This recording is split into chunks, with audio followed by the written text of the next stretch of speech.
Fala, galera do De Olho no Jogo. Todo mundo já sabe, nesse final de semana começa o Campeonato Brasileiro. Nós estamos aqui com o quadro De Olho no Adversário. Já tratamos do Confiança, adversário do Paraná Clube, na Série B, como técnico Matheus Costa. Tratamos do Fortaleza com o jornalista André Almeida. O Fortaleza é adversário do Atlético na primeira rodada, na abertura do Campeonato Brasileiro. E agora vamos tratar sobre o Internacional, adversário, uma pedreira que o Coritiba tem já pela frente. E para isso nós temos um convidado aqui muito especial, um cara que entende muito do futebol, uma referência para todo mundo aí que gosta de futebol mais aprofundado, para a gente aqui do canal mesmo, que é o Gabriel Correia, nosso amigo idealizador do Futuro e um canal aí que, sem dúvida alguma, foi uma grande inspiração para a gente e também jornalista da Band lá em Porto Alegre. Gabriel, muito obrigado por nos atender, vai ser um prazer conversar contigo aqui, um parceiro aí de longa data aí da imprensa. Gente, o prazer é todo meu. Primeiro, agradecer muito pelas palavras. Sabe que sempre que quiser a gente está junto nessa para falar sobre futebol, para debater sobre o jogo. Então, a gente está junto nessa nossa trincheira, como o Eduardo costuma dizer. Então, agradeço. Tenho certeza que vai ser um grande papo de um trabalho que, pelos comentários, gera muito 8 ou 80 aqui. É muito difícil. É sempre algo muito complicado quando a gente fala de modelo. Às vezes as pessoas entram numa ótica de não entender bem exatamente o que ele quer, mas, enfim, tem tudo para ser um grande papo. E, Gabriel, sempre que a gente fala de um modelo quando vai iniciar uma competição, é fundamental importância a gente entender o contexto em que esse modelo vai estar inserido. E o Eduardo Cudê, embora já esteja no mês de agosto, ainda é início de um trabalho dele por conta da paralisação que a gente teve aqui da pandemia do coronavírus. O Internacional vem de uma derrota para o Grêmio, já são 9 clássicos entre os dois times que o Inter não vence, 5 vitórias do Grêmio, 4 empates, claro, o Eduardo Cudê apenas os jogos desse ano, mas o número que mais me impressiona assim é o fato de apenas um gol marcado do Inter nesses 9 duelos, e aí o Eduardo Cudê já tem uma participação em 4 clássicos grenais. De que forma que essa derrota para o Grêmio no meio de semana impacta no Internacional, de que forma que o Internacional entra nesse campeonato brasileiro? Já tem pressão em cima do Cudê, pressão em cima do elenco? Qual que é o contexto do Internacional para o início da competição, por favor? Eu costumo dizer que o Grenal aqui em Porto Alegre, ele seria bem mais importante do que a própria decisão no Campeonato Gaúcho, que esse ano vai ser contra o Caxias, né? Vai ser Grêmio e Caxias. Quem ganhasse o Grenal ia chegar no Campeonato Brasileiro um pouco mais tranquilo. Acho que essa é a palavra que a gente pode usar. E a pressão do Cudê, ela é grande justamente por esses números que você acabou de falar, Piva. 9 clássicos sem ganhar, o que ele tem a parcela nos 4 dele, que ele acabou treinando o Inter, são 4. Um gol marcado, e no caso dele são 4 jogos sem nenhum gol marcado, mas as pessoas, nesse contexto que ele chega, sim, é um contexto de pressão do torcedor, que pede algumas coisas, por exemplo, pede jovens jogadores entrando em clássico Grenal já, o que a gente vai debater até sobre isso, mas talvez de uma pressão desnecessária para um grupo de atletas, e que nesse contexto a gente fala de um elenco, 9 Grenais são muitos jogos. É um elenco que a gente vai comentar sobre, mas é um elenco que sente muito a necessidade também. O Cudê se mostrava ansioso por não ganhar um Grenal, são 4 jogos, ele sabe o tamanho de um clássico, afinal ele viveu uma das maiores rivalidades do mundo, que é Racing e Independiente, uma rivalidade que é atravessar a rua, literalmente atravessar a rua, para chegar no outro estádio. Então ele estava ansioso, ele mesmo falou que passou de maneira errada, talvez, como ele queria que os jogadores venciassem o clássico, 15 minutos tinha 3 jogadores amarelados já, então isso já era um problema, já foi um problema. Então ele falou sobre o psicológico dos atletas pela pressão. O contexto é de pressão da torcida, talvez da direção bem menos, mas há já aquela ponta, e se a gente levar em consideração, ele não tomou gol na Libertadores. Então, a primeira coisa que a gente vai considerar, ele não tomou gol na Libertadores, mas literalmente também, de novo, usando 2 vezes o termo literalmente, ele só perdeu para o Grêmio, só entre aspas. Ele perdeu para o Grêmio no ano, mas no ano foi só isso. E a pressão aqui, a gente sabe, aqui como a gente costuma dizer na aldeia, perder um clássico, às vezes é maior do que o campeonato. Esse ano, para mim, perder o clássico foi maior do que a decisão do Campeonato Gaúcho, que agora vai ser contra o Caxias. Já conseguimos entender um pouco do ambiente que o Coritiba terá pela frente. André, fala aí, tudo beleza? Tudo certo, Daniel? Um grande abraço, um abraço para o Gabriel também, parceiraço já de muito tempo, sempre trocando informação. Então é uma honra recebê-lo aqui no canal. Toda. E como você bem falou, Piva, é um contexto que a gente está entendendo bem aqui em Curitiba, né? O Barroca está sofrendo essa pressão já com essa Bem derrota. parecido, né? Pô, tomou 3 gols na reta final ali de um clássico que pode dizer que foi superior, né? Num clássico bem ruim, mas que o Curitiba foi melhor, então já deu para ver como que vai ser a coisa. Gabriel, para a gente entender melhor dessa construção, né, do trabalho do Coudet, o Inter, assim como o Curitiba, né, anteriormente, vinha de um estilo de jogo bem diferente, né, mais de reação, mais de reagir ao adversário, marcar mais em bloco baixo. Como que vem sendo esse trabalho, essa construção do Coudet, e que você precisa gerar outro tipo de comportamento, né? Como que o elenco vem adquirindo essas ideias? As contratações que chegaram, elas foram muito importantes para isso. O elenco deu uma mudada bem grande e eu acho que vale recapitular como era com o Odair, que chegou uma final de Copa do Brasil sendo um time de fato que reagia muito mais do que tentava propor jogo, apesar de fazer isso nos jogos em casa, principalmente, e ali o Odair tinha uma peça importante que era o D'Alessandro nesse ponto, mas no modelo Odair, o D'Alessandro centralizado e com poucas obrigações para marcar, e no modelo Coudet isso não tem muito espaço. Tanto é que o Coudet já falou em diversos momentos que o D'Alessandro hoje no Inter ele é um segundo atacante, apesar de ele não ser de fato, ele tem jogado de segundo atacante. Então, a mudança ela foi imediata. A gente já vê até nos números, o Inter é uma das equipes, inclusive na Libertadores, que menos deixa o adversário trocar passes para fazer uma ação defensiva, seja ela correta ou não. Né? Então, se antes, se eu não me engano, os números apontavam deixar o adversário trocar cerca de 10 passes para tentar fazer alguma ação defensiva, hoje são 4. Então, já é menos da metade nesse sentido de pressionar o adversário. Mas, e nesse ponto, eu acho que ainda há uma adaptação de entender, por exemplo, na Libertadores, na primeira fase da competição, antes dos grupos, o Coudet precisava passar de fase. E ali ele montou um time que tinha muito mais robustez no meio, com o Musto sendo esse 1 do 4-1-3-2 que ele gosta de usar. Mais à frente do Musto tinha o Lindoso, que hoje briga com o Musto por uma vaga, e aí o D'Alessandro jogando ao lado do Guerreiro, porque naquele momento ele precisava classificar. Se a gente está falando da pressão do Clássico Grenal, imagina, não ganhou um Grenal, imagina se não passa por uma equipe que muitas pessoas consideram muito pior do que as outras. Mas é o Tolima, mas é a Universidade de Chile. Se é eliminado ali, a pressão dele eu compararia com a do Thiago Nunes caindo na Libertadores da América com o Corinthians. Então, seria naquele ponto, para mim ele fez o certo, fez para passar, ele passou de fase, que era o que importava, ele falou mesmo que agora na fase de grupos tinha mais pontos. Mas a mudança ela foi muito rápida, o elenco do Inter tem jogadores muito próprios para fazer isso que ele quer hoje. Apesar de ter o Guerreiro, que não é um cara que pressiona tanto como era o Lisandro no Racing, não é como o Marco Ruben mesmo, que vocês conhecem bem aí no Paraná mesmo, era um cara que ajudava na pressão, não era o Herrera, o Thiago Galhardo ajuda nesse ponto, tanto que ele já tira o D'Alessandro. Então a mudança foi muito rápida, porque ele buscou 2 laterais mais fortes fisicamente, caso do Moisés e do Saravia, também o Rodinei. Ele tinha o Edenilson e o Musto, que é um cara que pressiona muito alto, apesar de muita gente, ele ajuda na saída de bola como um terceiro homem, para ajudar na superioridade, mas marca lá em cima sempre que o time reage e perde a bola. Então, a mudança foi bem rápida. Agora, há algumas coisas que vão se adaptando ao longo do tempo. A gente está falando de trabalho de 20 jogos e com uma pandemia no meio, então tem muita coisa ainda que vai se adaptando, claro. E, Gabriel, para a gente começar a entender um pouco como que seria esse encaixe do Internacional com o Coritiba aí para a estreia do Campeonato Brasileiro. O Coritiba, nesses 2 jogos contra o Atlético, que tem um estilo ali que de muita posse de bola, tenta fazer a saída com o goleiro participando, a saída curta.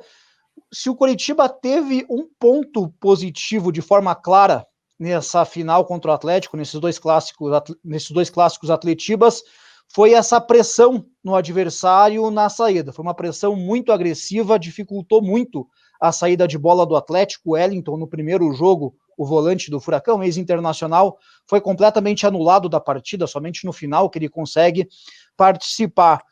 Como que o Internacional lida quando é pressionado? Você acredita que pode ter algum tipo de dificuldade, algo ali que o Kudê já conseguiu acertar bem, que se o Coritiba tentar pode se complicar?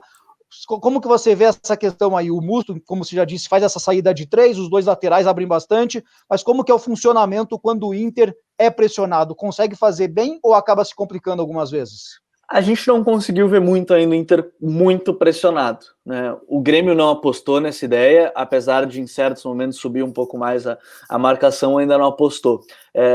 Talvez a grande diferença junto com o Atlético é que o Lomba, diferente do Santos, ele não faz tanto a saída, apesar de alguns momentos auxiliar, mas a saída mesmo acontece com os dois zagueiros, não por acaso. Ele colocou o Fux no lugar do Moledo, né? E isso é uma crítica muito grande que se vê da torcida, porque de fato o Moledo hoje é um zagueiro que defende melhor, mas como na ideia dele ele precisa do zagueiro saindo do mesmo jeito pela direita e pela esquerda, ele não podia ficar pendente só do Cuesta. Então por isso que ele botou o Fux, que é um zagueiro de muito potencial. Então a gente viu pouco do Inter muito pressionado. Só que dentro das ideias, e nesse modelo, ele tem um cara que é muito importante quando a equipe for pressionada, que é o Guerreiro.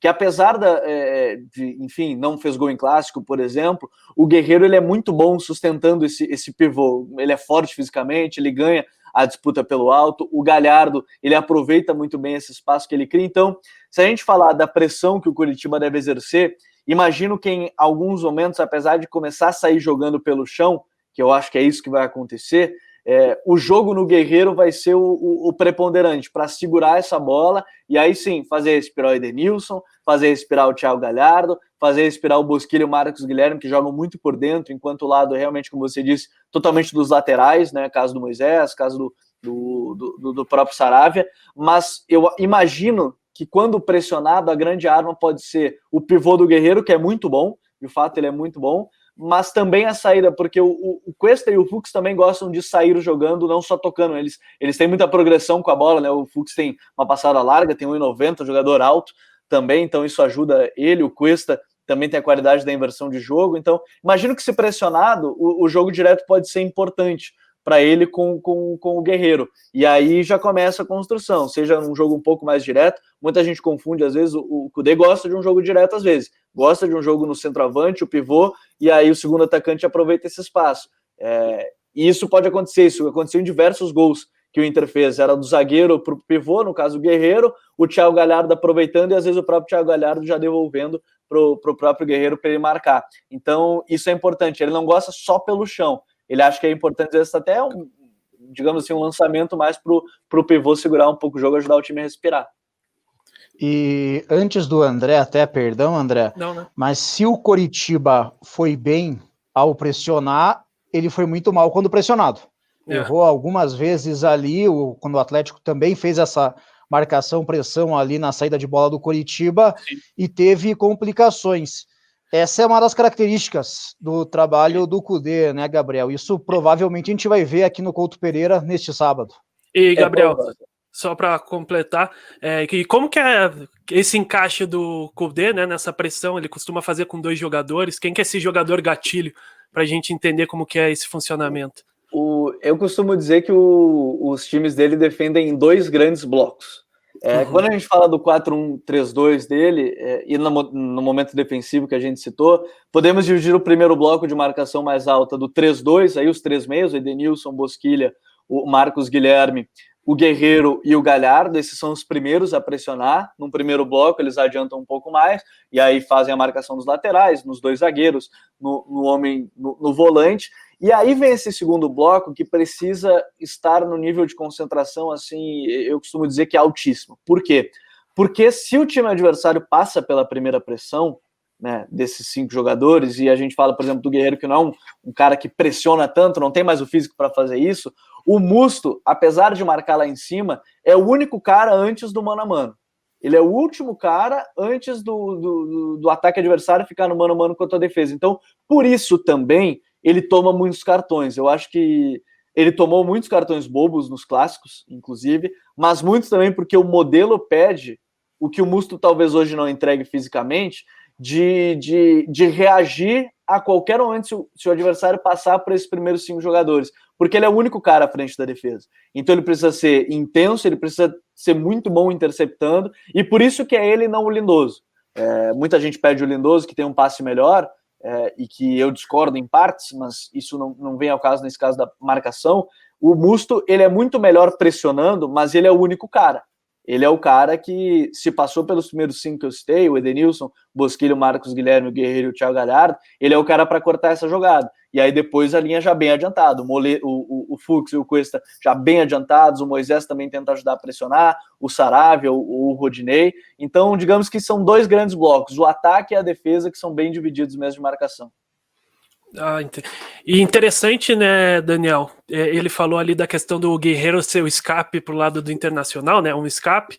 No Coritiba, você tem o Rafinha nessa bola em profundidade, e o Rafinha foi um jogador que, infelizmente, sofreu uma séria lesão no Atletiba e vai desfalcar o Coritiba aí nos próximos meses. Então é uma perda importante no Coritiba, tanto nesse escape, tanto para realizar a pressão, né? Porque você tem o Thiago Lopes, que tem uma características bem diferentes dele, e isso pode também afetar ali o jogo.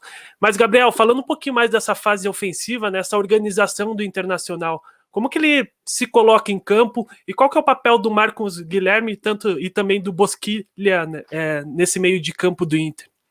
O esquema nesse momento, ele pede que esses 2 jogadores que são meias abertos, mas que jogam muito por dentro, né, tanto o Bosquilha quanto o Marcos Guilherme, eles sempre fazem o movimento de fora para dentro. Então eles recebem pelo lado, no caso do Bosquilha, lado esquerdo, canhoto pelo lado esquerdo, o Marcos Guilherme destro pelo lado direito. Eles recebem essa bola e sempre buscam o jogo por dentro, eles sempre buscam se aproximar dos 2 atacantes jogando por dentro, porque os lados, de fato, os lados são dos laterais, e por isso que o Cudê pede 2 jogadores muito intensos pelos lados. Então, na fase ofensiva, depois que a bola saiu já do Musto e dos zagueiros, o Musto já deixa de ser esse cara da saída, ele já adianta um pouco mais, porque aí num primeiro momento o Edenilson ajuda quase formando um losango na saída, né, com o Musto, Fux e Cuesta, e nem sempre o Musto joga centralizado, às vezes o Fux ajuda a saída pelo lado direito, às vezes ele tá pelo lado esquerdo, e vai se fazendo o balanço tanto com os 2 zagueiros. E aí chegou no meio, o Marcos Guilherme, apesar de não ser exatamente dessa função,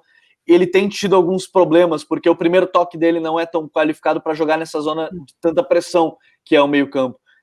A gente lembra dele no São Paulo, no próprio Atlético, ele jogava muito mais aberto, né? Jogava como um ponta, um cara que fazia muito mais gols, e hoje não é a função dele. Hoje a função dele é receber, tocar e acelerar, às vezes tocar de primeira, e isso não é uma grande qualidade do Marcos Guilherme, tanto que num primeiro momento imaginei que se o Praxedes, por exemplo, o garoto da base, recebesse mais oportunidades, o Edenilson poderia fazer esse médio pelo lado esquerdo, o Praxedes um pouco mais centralizado, mas acabou não acontecendo, ou até o Bosquilha vir para o lado direito e o Patrick entrar do lado esquerdo, que é um jogador que tem muita força de jogar, mas também faz uma função de dentro para fora. O Patrick, ele gosta muito de jogar aberto, né? Ele tem um bom drible de corpo, jogo de corpo, então talvez por isso que o Cudê não imagina essa possibilidade, mas esses caras, eles jogam por dentro. Apesar de serem jogadores abertos, eles jogam por dentro, porque o lado do campo, como eu disse, é totalmente dos laterais. O Inter tenta aproximar para criar uma vantagem pelo lado, uma aproximação por dentro, mas esses caras, o Marcos Guilherme e o Bosquilha, jogam totalmente por dentro. E por dentro também, Gabriel, tem, nos últimos jogos aí pelo menos, apareceu o Thiago Galhardo, bem próximo do Paulo Guerreiro. É o novo titular, a briga dele é direta com o D'Alessandro, como que você vê essa formação e quais são as principais diferenças? Porque o D'Alessandro, todo mundo conhece, já um jogador extremamente técnico, o Galhardo tem mais ali a imposição física para ajudar o Paulo Guerreiro. Quais são as principais diferenças quando a opção é por um e pelo outro? Quando o D'Alessandro joga nessa posição, até porque a gente não viu ele em outra ainda nesse Inter, quando ele joga por ali, o Inter ganha, de fato, um cara que sabe controlar o jogo, mas em muitos momentos bate com o Edenilson, bate com o Marcos Guilherme, porque o D'Alessandro é um cara que recua muito porque ele está sempre ativo na jogada, né? Ele sempre quer participar da construção. E esse segundo atacante, o próprio D'Alessandro e o Cudê falaram já sobre o fato de não serem exatamente, ele não ser exatamente um atacante, né? O D'Alessandro, o próprio jogador já concordou com isso. O Inter perde a agressividade. E perde a agressividade também para marcar, porque se eu citei que o Guerreiro não ajuda tanto, apesar de tentar pressionar, ele não auxilia tanto, o D'Alessandro muito menos. Então, é muito mais difícil o Inter conseguir fazer uma pressão forte com o D'Alessandro e Guerreiro do que com Galhardo e Guerreiro. O Galhardo, além de ser um meia de chegada mesmo, um meia atacante, ele é de fato um meia atacante, jogava no 4-2-3-1, praticamente todas as equipes eram sempre um homem atrás do 9, um pouco mais adiantado, ele tem essa força, ele tem a imposição, ele tem o cabeceio, ele tem o chute, então isso ajuda muito. O Inter perde a agressividade com o D'Alessandro, apesar de ganhar controle. E por que o D'Alessandro não joga naquela função à frente do Musto, né, do primeiro volante, no 4-1-3-2? Porque o D'Alessandro também, como eu falei, não tem a intensidade para ser esse cara. Porque esse cara, além de ajudar na saída de bola, apesar do Musto fazer a saída de 3, esse cara tem que estar um pouco só à frente dos 3 jogadores que estão na saída, ele tem que depois atacar para pressionar lá em cima. O D'Alessandro não tem mais esse físico. O D'Alessandro sabe disso e por isso que o D'Alessandro não joga ali. Então, hoje, o Galhardo ele é titular. O Galhardo é o titular da posição. Eu estou bem curioso para saber como é que o Kudê vai querer encaixar o Yuri Alberto, porque eu vejo como grandes as chances de, em diversos momentos, jogarem os dois, o Yuri e o Guerreiro. Eu acho que ele vai tentar encaixar os dois, como ele fez em vários clubes, jogar com 2 atacantes com um pouco mais de presença de área. Mas como o Galhardo é titular, talvez não seja tão cedo. Mas o Galhardo hoje é titular por agressividade, por pressão, porque ele faz mais gols, então é hoje que o Inter precisa. O Kudê gosta de times agressivos, e talvez hoje o D'Alessandro, de fato, ele não tem espaço, porque apesar de ser um grande jogador tecnicamente para controlar o jogo, para o Kudê isso vai servir muito mais para o segundo tempo do que desde o início. E, Gabriel, falando um pouco da bola parada, né? A gente vem acompanhando o Inter, ele vem sofrendo muitos gols, assim. Dá para apontar que é o principal problema do Inter, e digo isso porque o Coxa, né, do outro lado, vem fazendo a maioria dos seus gols dessa forma. Então pode ser um confronto interessante nessa parte. Se a gente for contar com o gol de ontem, que foi de pênalti, contando com penalidades máximas, o Coritiba de 33 gols no ano, 16 são oriundos de bola parada. Você vai encontrar de tudo, vai encontrar frango do goleiro adversário, falha grotesca do zagueiro adversário, vai encontrar gols de pênalti, mas vai também encontrar ali a qualidade do Coritiba. Nesse quesito aí, o William Matheus tem se destacado, o Sabino também vai muito bem nesse tipo de jogada. Bom, se eu não me engano, hoje são 7 gols sofridos, 8 gols sofridos pelo Inter e são 5 ou 6 de bola parada. É inegável, bola parada não, de bola aérea. É inegável que hoje é como o Inter tem sofrido mais. Por quê? E no Grenal foi onde mais sofreu, né? Tanto no Clássico agora de quarta-feira, né? Quanto no Clássico no estádio Beira-Rio, ainda no período pré-pandemia, onde o Inter perdeu o gol do Diego Souza. Então, só que esses números, eu acho que eles precisam ser contextualizados, porque grande parte desses gols, também de bola aérea, além desses 2 do Clássico Grenal, 3 foram num jogo específico, né, que foi o 4-3 contra o São Luís de Juí, lá no início da temporada. Então, essa é a primeira contextualização. Mas se pudesse dizer assim, o Inter tem um problema crônico hoje, o que você sente? Sim, é a bola aérea, porque o Fux tem menos força na bola aérea, né, do que o Moledo tinha, mas é algo que vem se adaptando, e como eu falei, se a gente fizer o recorte mais uma vez, é isso. São 3 gols só num jogo já contra o São Luís, e aí tem os 2 do Grenal. O Coritiba certamente já viu isso e pode aproveitar, como vocês estavam, da bola parada, mas é um ponto que o Inter, onde de fato sofreu. O gol de bola rolando tem sido muito difícil.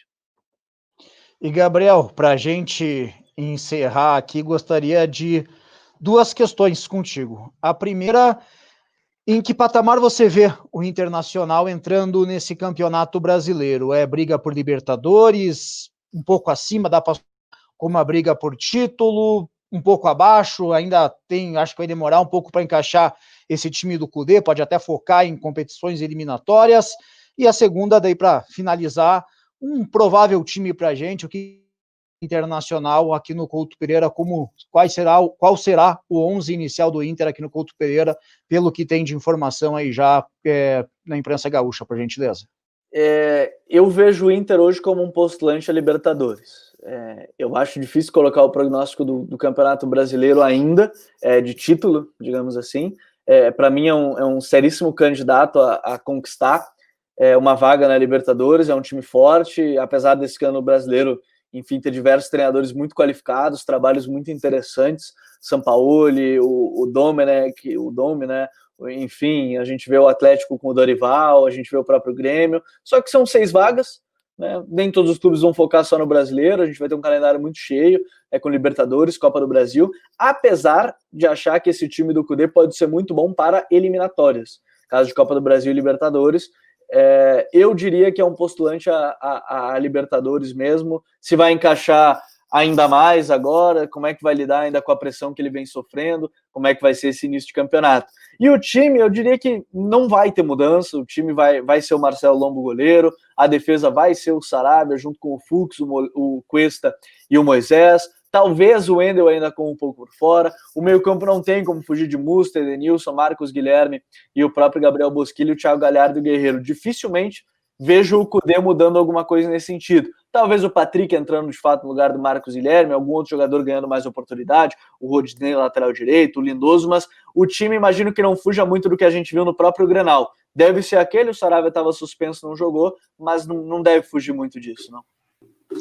Show de bola, agradecer demais aqui a participação do Gabriel, uma aula aí de conhecimento de futebol, uma aula de conhecimento de internacional. Você que não conhece o canal, fica aí o pedido para se inscrever, para curtir o vídeo e ajudar a gente a divulgar esse tipo de conteúdo aí que faz bem para todo mundo. Então, um abraço a todos e que seja aí um excelente jogo aí entre Internacional e Coritiba no Couto Pereira na primeira rodada do Campeonato Brasileiro.